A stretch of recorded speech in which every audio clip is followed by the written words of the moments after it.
The oceans are in a dangerous situation. Someone who can tell me more is Karen. So what can we do to protect our oceans better? Well, there are so many things we can do, but the most important thing we need to do is we need to get emissions down to net zero as quickly as possible. Climate change is the biggest threat to our ocean right now.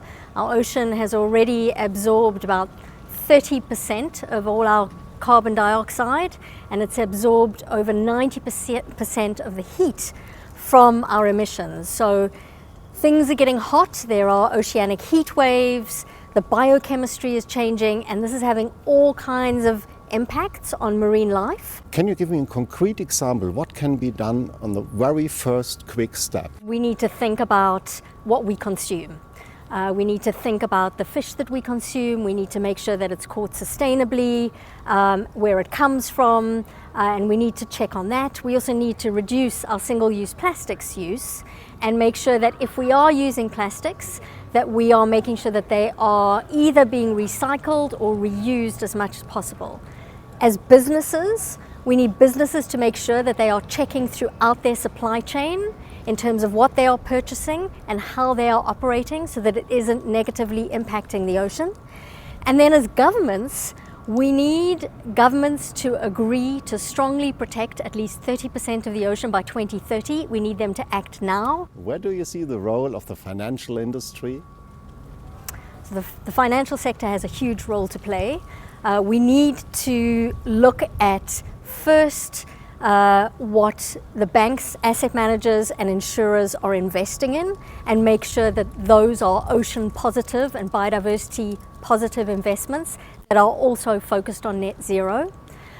We need to support further investment into the marine and coastal space so that there are incentives to protect areas, mangroves, coral reefs, seagrass beds. They are incredible natural resilient solutions and they're very cost effective. As an NGO, does you always have to be critical?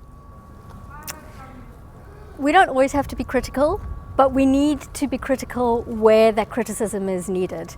And at this point, when we are standing here at COP26, governments have made commitments to finance developing countries. They haven't met those commitments. Governments have set targets. They haven't met those targets. Businesses have done the same. We've got no time left to lose. This is about our common future. It's about investing in our home, our planet. There is so much power that sometimes we need the carrot, sometimes we need the stick. We've got to do whatever we can. It's all hands on deck right now for our planet. You can select on one of this. Which one do you like? I think I'll take the two. Okay, my wish is that $100 billion target is met and exceeded before the end of 2021. Wow, that's a wish I support. Definitely. We've got to get there.